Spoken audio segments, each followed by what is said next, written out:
Shalom, selamat pagi. Apa kabar Anda semuanya hari ini? Ada yang jawab baik, ada yang jawab luar biasa, ada juga yang luar biasa. Kita akan merenungkan firman Tuhan pada pagi hari ini. Sebelumnya mari kita bersama di dalam doa. Mari kita berdoa. Bapa di surga, kami bersyukur ada kesempatan bagi kami untuk merenungkan kebenaran firman Tuhan pada pagi hari ini. Terima kasih karena Engkau mengizinkan kami untuk beribadah di tempat ini. Adalah satu kesempatan yang luar biasa Tuhan. Terima kasih kami sebentar lagi merenungkan kebenaran firman-Mu. Memberkati kami semua, berkat hamba-Mu yang terbatas. Engkau urapi ya Bapa. Terima kasih banyak Tuhan Yesus. Kami siapkan hati kami untuk mendengarkan firman. Di dalam nama-Mu kami berdoa dan bersyukur. Amin. Berikan senyuman yang termanis untuk saya. Sedikit menambah kekuatan bagi saya. Ya. Saudara-saudari yang terkasih dalam nama Tuhan Yesus, sapa dulu kiri dan kanannya. Katakan selamat pagi. Bilang kalau saya ngantuk, cubit saya. Kalau ada yang tidak berniat untuk dicubit, berarti dia ada berniat untuk ngantuk. Ya. Terima kasih. Sekali lagi saya sapa kita semuanya, shalom. Saya bersyukur diberikan kesempatan pada pagi ini untuk menyampaikan firman Tuhan. Terima kasih untuk bidang pelayanan yang sudah mempercayakan pada pagi hari ini. Saudara, seorang hamba Tuhan yang sudah diberkati oleh Tuhan, seorang hamba Tuhan yang sudah takut akan Tuhan, bahkan orang itu adalah orang pilihan Tuhan, bukan berarti tidak pernah melakukan kesalahan. Sama halnya dengan kita di tempat ini. Kita hidup menurut kehendak Tuhan, namun kadang-kadang juga kita mau hidup menurut kehendak kita sendiri. Pada pagi hari ini kita akan belajar dari satu pribadi yang luar biasa. Bagaimana dia menunjukkan sikap hidupnya. Dia adalah seorang pilihan Tuhan. Bahkan di Alkitab cukup terkenal namanya. Dia adalah seorang pemimpin juga. Orang yang takut akan Tuhan. Tapi kenyataannya tidak luput dari suatu kesalahan. Mari kita membuka Alkitab kita bersama-sama dari Kitab 1 Samuel pasal 21 ayat 1 sampai dengan yang ke-9. Pada pagi hari ini saya akan berbicara tentang kejelekan orang lain. Saudara, banyak orang yang kadang-kadang tidak mau membicarakan kejelekan orang lain, khususnya tokoh-tokoh Alkitab. Tapi kalau saya tidak berbicara tentang kejelekan orang lain, pagi hari ini saya mau bicara apa? Dan mari kita membaca Alkitab kita dari 1 Samuel pasal 21 ayat 1 sampai yang ke-9. Saya akan membacakan untuk kita semua. Lembaga Alkitab Indonesia memberikan judul pada bagian ini adalah Daud di Nob. Ayat 1, sampailah Daud ke Nob kepada Ahimelek imam itu dengan gemetar. Ahimelek pergi menemui Daud dan berkata kepadanya, mengapa engkau seorang diri dan tidak ada orang bersama-sama dengan engkau? Jawab Daud kepada Imam Ahimelek, Raja menugaskan sesuatu kepadaku. Katanya kepadaku, siapapun juga tidak boleh mengetahui sesuatu dari hal yang kusuruh kepadamu dan yang kutugaskan kepadamu ini. Sebab itu orang-orang telah kusuruh pergi ke suatu tempat. Maka sekarang apa yang ada padamu? Berikanlah kepadaku 5 roti atau apapun yang ada. Lalu jawab imam itu kepada Daud, tidak ada roti biasa padaku, hanya roti kudus yang ada. Asal saja orang-orang itu menjaga diri terhadap perempuan. Ayat yang kelima, jawab Daud kepada imam itu katanya kepadanya, memang kami tidak diperbolehkan bergaul dengan perempuan. Seperti sedia kala, apabila aku maju berperang, tubuh orang-orang itu tahir, sekalipun pada perjalanan biasa. Apalagi pada hari ini, masing-masing mereka tahir tubuhnya. Lalu imam itu memberikan kepadanya roti kudus itu. Karena tidak ada roti di sana kecuali roti sajian. Roti itu biasa diangkat orang dari hadapan Tuhan supaya pada hari roti itu diambil, ditaruh lagi roti baru. Ayat yang ke-7, maka pada hari itu juga ada di sana salah seorang pegawai Saul yang dikhususkan melayani Tuhan. Namanya Doeg, seorang Edom, pengawas atas gembala-gembala Saul. Berkatalah Daud kepada Ahimelek, tidak ada kepadamu di sini tombak atau pedang? Sebab baik pedangku maupun senjataku tidak dapat kubawa karena perintah raja itu mendesak. Kemudian berkatalah imam itu, pedang Goliat orang Filistin yang kau kalah di lembah terbanting. Itulah yang ada di sini, terbungkus dalam kain di belakang efod itu. Jika engkau hendak mengambilnya, ambillah. Yang lain tidak ada, hanya ini, kata Daud. Tidak ada yang seperti itu, berikanlah itu kepadaku. Kita coba baca firman Tuhan. Saudara, kita melihat pada bagian ini ayat 1 sampai 9 merupakan suatu titik awal bagaimana Daud melakukan kesalahan. Dalam konteks sebelumnya, yaitu pasal 20 ayat 1 sampai 43, diceritakan tentang perjanjian antara Daud dan Yonatan. Sudah membahasnya bersama-sama. Daud dan Yonatan adalah sahabat setia antara satu dengan yang lain. Kalau kita melihat pada bagian yang sebelumnya menceritakan bagaimana Daud dan Yonatan mengikat perjanjian, bahkan Yonatan melindungi Daud dari kejaran Saul yang ingin membunuhnya. Nah, di bagian akhir dikatakan pada bagian ini adalah Daud dan Yonatan ini berpisah. Yonatan kembali ke kota dan Daud meneruskan perjalanannya. Ternyata dalam konteks ini dalam pasal 21, tujuan yang menjadi tujuan utama oleh Daud pada saat itu adalah dia menuju ke daerah Nob. Saudara, daerah Nob pada saat itu merupakan suatu daerah istimewa. Karena apa? Dikatakan bahwa Nob ini merupakan kota para imam. Mengapa demikian? Ada kemungkinan setelah Bait Allah di Silo itu dihancurkan, maka pusat peribadatan dipindahkan ke daerah Nob. Ada banyak penafsir yang mengatakan bahwa Nob selain merupakan kota peribadatan juga merupakan kota para imam. Karena bisa kita lihat di pasal 22 ayat yang ke-18-19 dikatakan ada 85 imam yang memakai baju efod, dikatakan seperti itu. Jadi istimewanya kota Nob pada saat itu adalah merupakan kota para imam. Kota Nob sendiri terletak 2 km di sebelah Yerusalem Utara. Jadi kalau pada saat itu kalau kita melihat bahwa Daud ini dikejar oleh Saul, sebenarnya tidak jauh-jauh, hanya berputar-putar di daerah situ saja. Sekitar pelariannya di situ-situ saja, seperti main petak umpet seperti itu. Nah, kita fokuskan kepada pembahasan kita. Kita akan merenungkan kebenaran firman Tuhan pada pagi hari ini di bawah satu tema, sikap hidup dalam menghadapi tekanan. Sekali lagi saya ulangi, sikap hidup dalam menghadapi tekanan. Saudara, kita melihat perjumpaan Imam Ahimelek dan juga Daud pada saat itu. Ayat 1 dikatakan, sampailah Daud ke Nob kepada Ahimelek imam itu. Dengan gemetar, Ahimelek pergi menemui Daud dan berkata kepadanya, mengapa engkau seorang diri dan tidak ada orang bersama-sama dengan engkau? Saudara, kalau kita melihat ketika Daud berjumpa dengan Imam Ahimelek dikatakan di sana gemetar. Mengapa demikian? Kata Ibraninya menerjemahkan kata gemetar ini dengan kata kara. Dalam bentuk verb kal wal konsekutif imperfect orang ketiga tunggal maskulin. Sedangkan King James menerjemahkan bagian ini kata gemetar ini dengan kata afraid atau takut.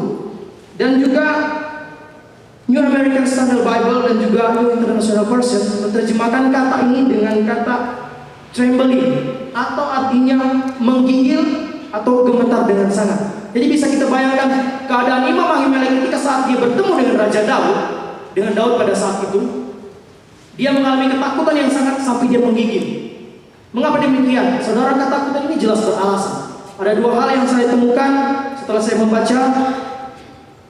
Pertama, ketakutan Imam Ahimelek ini dikatakan pada saat itu Daud adalah seorang yang cukup ditakuti karena dia berhasil membunuh Goliat. Dia berhasil membunuh Goliat dengan tangannya sendiri, itu dengan pertolongan Tuhan. Dan yang kedua, kedatangan Daud bisa jadi menggambarkan satu tindakan peperangan, karena pada saat itu Daud dipercayakan untuk memimpin prajurit perang ketika dia maju melawan Goliat. Majulah, kata Saul. Dua hal itu yang menjadi alasan mengapa ini menjadi takut. Mari kita fokus kepada tema kita, yaitu sikap hidup dalam menghadapi tekanan. Kita melihat sikap hidup Daud, saudara-saudara. Sikap hidup Daud yang pertama ketika dia menghadapi tekanan adalah, saya berbicara lagi tentang kejelekan orangnya. Sikap Daud yang pertama adalah dia berbohong. Terdapat pada ayat 2, mari kita baca bersama-sama. Ayat 2, jawab Daud kepada imam itu, raja menugaskan sesuatu kepadaku. Katanya kepadaku, siapapun juga tidak boleh mengetahui sesuatu dari hal yang kusuruh kepadamu dan yang kutugaskan kepadamu ini. Cukup sampai di situ dulu. Ada frasa yang mengatakan raja menugaskan sesuatu kepadaku. Saudara, setelah saya membaca dan juga merenungkan, maka timbul dalam benak saya satu pertanyaan. Raja yang mana yang menugaskan Daud pada saat itu? Atau raja siapa yang menugaskan kepada Daud suatu tugas pada saat itu? Ketika saya membaca konteks sebelumnya, beberapa pasal demi pasal saya baca, tidak ada satu frasa yang mengatakan raja menugaskan sesuatu kepada Daud, atau seorang raja menugaskan sesuatu kepada Daud untuk datang ke Nob. Sedangkan yang berkuasa pada saat itu adalah Raja Saul. Sementara Raja Saul sendiri ingin membunuh Daud. Jadi apa yang kita memberikan kesimpulan? Saat mengalami tekanan yang begitu berat, yaitu kejar-kejaran oleh Saul, Daud mengambil tindakan yang namanya kebohongan. Untuk melindungi dirinya, untuk membentengi dirinya, dia berbohong kepada Imam Ahimelek untuk kepentingannya sendiri, untuk mengalihkan semua pertanyaan-pertanyaan yang mungkin menyibak dia. Karena itu pertanyaan langsung dipotong sama dia. Dikatakan tugasnya itu tidak boleh diketahui oleh siapapun. Yang penting raja tugaskan aja sama dia. Saudara, kalau kita melihat, inilah awal dari kejatuhannya Daud. Dia berbohong. Maka dari kebohongan ini akan ada dosa-dosa yang lain. Nah, bagaimana sikap kita sebagai hamba Tuhan dalam kehidupan kita sehari-hari saat kita menghadapi tekanan yang begitu berat? Adakah juga kita berbohong ketika ditanya orang lain? Kita menjadi seorang pemimpin, misalnya pemimpin yayasan, pemimpin di dalam kelas, pemimpin lembaga, pemimpin gereja, jemaat, semuanya. Apa kita saat kita menghadapi persoalan di dalam institusi kita itu, kita masih melakukan kebohongan?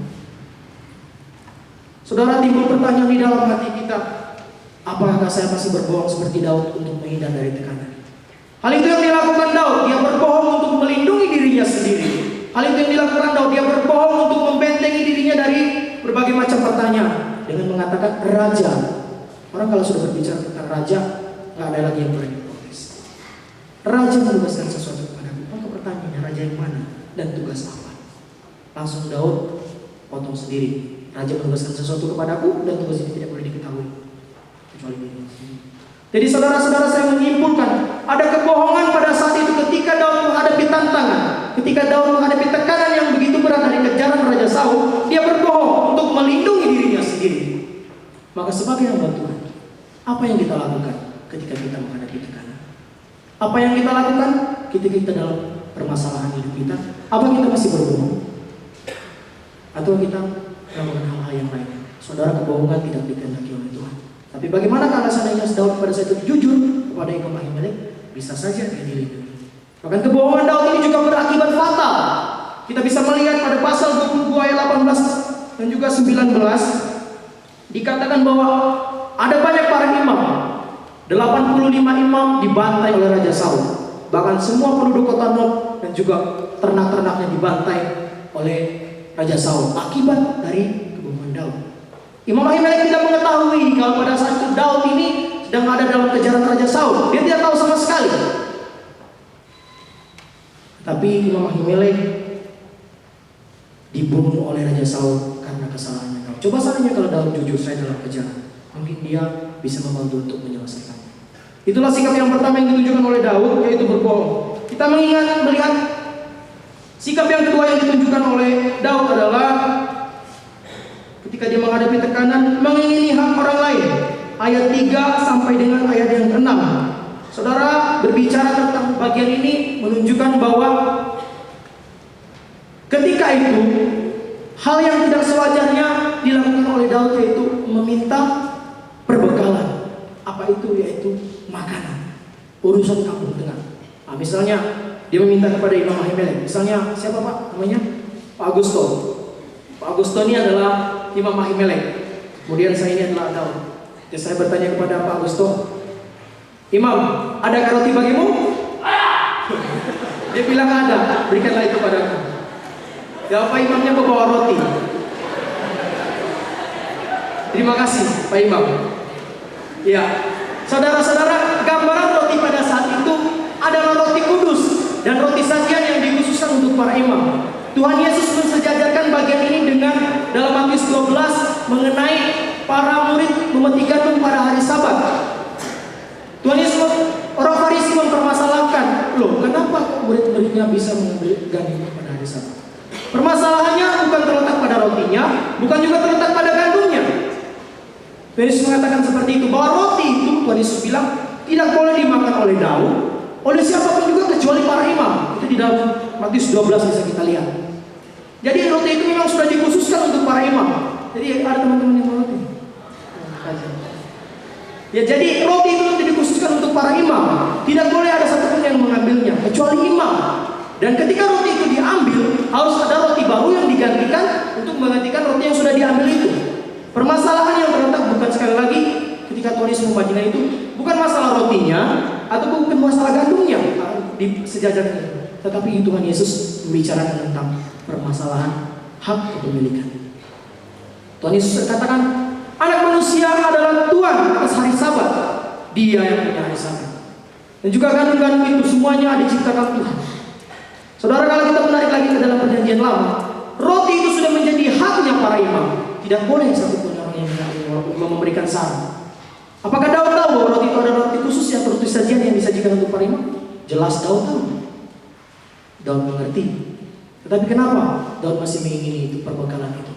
Karena masalah urusan kampung tengah. Sederhananya, saya hidup di asrama.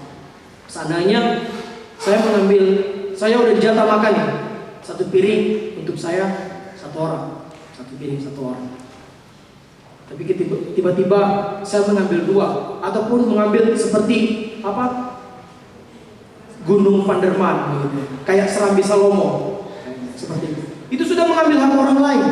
Kita tidak pernah memikirkan orang lain yang juga ingin menikmati hal itu. Coba, saudara, saya secara pribadi tertegur dengan bagian ini, mengingini hak orang lain. Firman Tuhan bilang, dan kau mengingini sesamamu, namanya laki-laki atau namanya perempuan, atau lembunya, atau keledainya, termasuk brino, atau apapun yang punya sesamamu.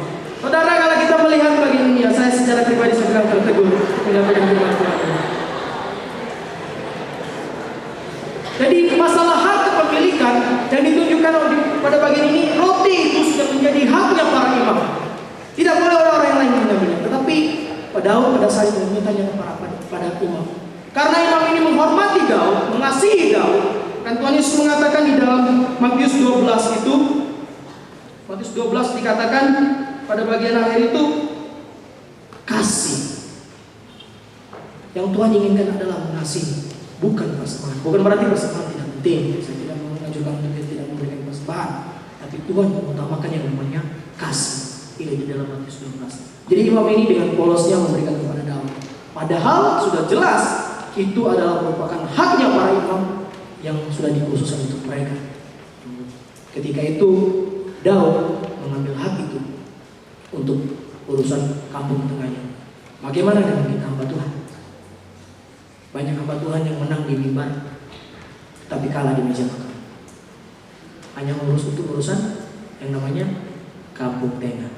Kalau kampung tengah sudah berbunyi, sudah ngetok-ngetok, kita mengalarkan berbagai cara untuk mendapatkan itu. Termasuk keluar nggak izin malam-malam demi beli RW di depan. Ya, seperti itu. Saudara, apa yang kita lakukan ketika kita saat mengalami tekanan yang begitu berat? Akankah tindakan pertama berbohong dan juga tindakan kedua ini kita lakukan sebagai hamba-hamba Tuhan, sebagai anak-anak Tuhan, sebagai orang-orang yang sudah diberkati oleh Tuhan? Kita terkadang melakukan hal ini, mengingini hak orang lain. Saudara, teguran ini bukan untuk saya sendiri, tapi untuk kita semua. Bagaimana kita mengevaluasi diri kita saat kita menghadapi tekanan yang begitu berat, menghadapi pergumulan, seperti halnya Daud. Pasti kita mengambil hak orang lain untuk kita nikmati, untuk kepentingan diri kita sendiri, untuk memuaskan hasrat yang ada di dalam diri kita. Ada banyak hal. Kalau seorang pemimpin yang tidak tahu Tuhan, bukan berpikir hari ini saya mau makan apa, itu kalau pemimpin yang sehat. Tapi kalau pemimpin yang tidak sehat, hari ini siapa yang akan saya makan? Seperti itu. Sama halnya dengan itu, mengikut hak orang lain. Nah teman-teman, kita sebagai hamba-hamba Tuhan, orang pilihan Tuhan yang ada di tempat ini, apa kita masih melakukan hal ini? mengambilkan hak orang lain demi kepuasan diri kita? Jawabannya ada di kita masing-masing. Anda sendiri yang menjawab. Pada bagian yang terakhir, sikap hidup Daud dalam menghadapi tekanan adalah kita bisa melihat dalam ayat ke-8 sampai dengan ayat yang ke-9, yaitu menunjukkan tindakan perlawanan atau peperangan. Mari kita baca ayat 8 dan 9. Maka pada hari dari ayat 7, maka pada hari itu juga ada di sana salah seorang pegawai Saul yang dikhususkan untuk melayani Tuhan, namanya Doeg, seorang Edom, pengawas atas gembala-gembala Saul. Berkatalah Daud kepada Ahimelek, tidak adakah padamu di sini tombak atau pedang? Sebab baik pedangku maupun senjataku tidak dapat kubawa karena perintah raja itu mendesak. Maka timbul pertanyaan di dalam benak saya untuk kita semua bertanya. Saya ingin bertanya kepada kita semua. Saat kita menghadapi tekanan atau pergumulan yang berat atau permasalahan, layakkah kita mengambil sebilah pedang untuk menyelesaikan masalah kita? Sekali lagi, ketika kita menghadapi permasalahan, pergumulan dan tekanan, layakkah kita mengambil sebilah pedang untuk menyelesaikan persoalan kita? Seperti yang halnya ada di tangan saya. Saudari, ini pedang cukup tajam kalau ditebaskan ke batang leher, bisa putus kalau kena kepala kalian. Saudara, dalam konsep perjanjian lama, pedang merupakan satu gambaran peperangan. Dalam konsep perjanjian lama, pedang melambangkan satu tindakan perlawanan. Maka sekali lagi saya bertanya, ketika kita menghadapi tekanan, layakkah kita mengambil pedang untuk menyelesaikan masalah kita? Jawabannya adalah tidak. Saudara, pedang bukan akan menyelesaikan masalah. Pedang justru akan mendatangkan masalah.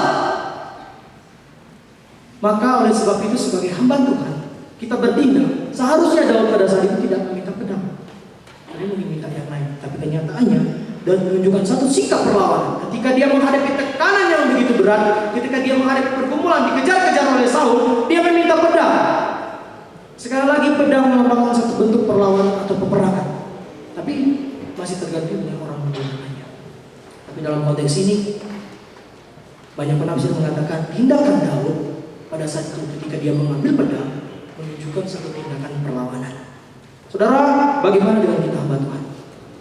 Apakah kita ketika menghadapi pergumulan, ketika menghadapi permasalahan, kita mengambil tindakan dengan mengambil pedang untuk menyelesaikan masalah? Seandainya saya bermasalah dengan salah seorang teman di tempat ini, kemudian saya mengambil jalan, saya ambil pedang untuk menyelesaikan masalah. Saudara, apa yang akan terjadi? Misalnya kami berkelahi, tiba-tiba saya untuk menyelesaikan masalah saya ambil pedang. Kira-kira apa yang akan terjadi? Apakah kami dengan pedang ini, oke, kita damai karena ada pedang, oke, kita berdamai karena kamu pegang pedang? Saya rasa tidak akan seperti itu. Kehidupan manusia lebih mengandalkan kekuatannya sendiri daripada mengandalkan Tuhan. Terkadang seperti itu. Maka akan terjadi yang namanya pertumpahan darah, akan terjadi yang namanya perkelahian. Saudara, sekali lagi, pedang bukan jalan keluar untuk suatu masalah, tapi pedang bisa mendatangkan masalah. Oleh sebab itu, sebagai hamba-hamba Tuhan, jangan kita mencari suatu tindakan menunjukkan perlawanan ketika kita menghadapi permasalahan. Mari kita merendahkan hati kita masing-masing. Kita meminta Tuhan menolong kita supaya kita bisa menyelesaikan persoalan kita. Sama halnya seperti Daud, ketika dia menghadapi tekanan, dia malah meminta pedang untuk bertindak. Dan kita akan melihat bahwa akibat-akibatnya di pasal-pasal berikutnya dikatakan Daud berpura-pura, Daud segala macam dikatakan karena tindakan Daud yang salah dimulai dari pasal bagian ini. Tapi kenapa kok Daud bisa lolos terus dari kejalan Saul? Jawabannya adalah karena Tuhan menyertai dia.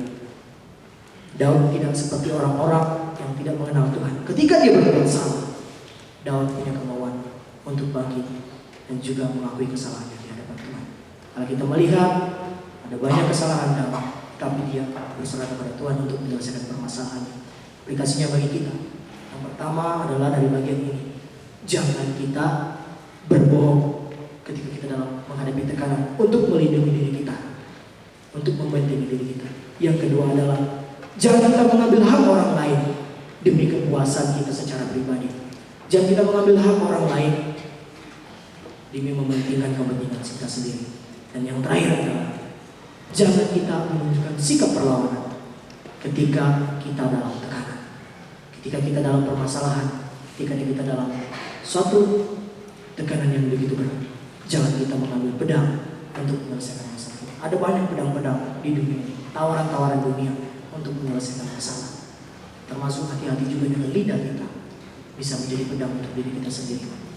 Membunuh orang lain bahkan bisa juga membunuh kita. Oleh sebab itu sebagai hamba Tuhan, mari kita bertindak sesuai dengan jalan Tuhan. Masih ada jalannya Tuhan yang sepatutnya kita tahu. Jangan kita mengandalkan kekuatan kita sendiri. Jangan mengandalkan pemikiran kita sendiri. Jangan mengandalkan apa yang ada pada kita. Tetapi serahkanlah setiap persoalan kita, tekanan yang kita hadapi, hanya kepada Tuhan saja. Amin. Firman Tuhan. Mari kita bersatu dalam doa.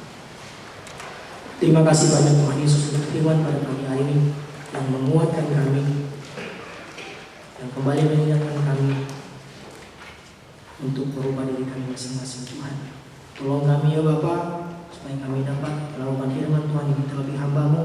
Tidak hanya hamba berbicara, tapi hamba juga melakukan di dalam kehidupan hamba sehari-hari. Ampuni jika pada pagi hari ini kami terdapat kesalahan di hadapan. Terima kasih banyak Tuhan Yesus. Waktu-waktu ke depan kami serahkan hanya ke dalam nama Tuhan, hanya di dalam nama Tuhan Yesus kami sudah berdoa dan mengucap syukur. Amin. Terima kasih.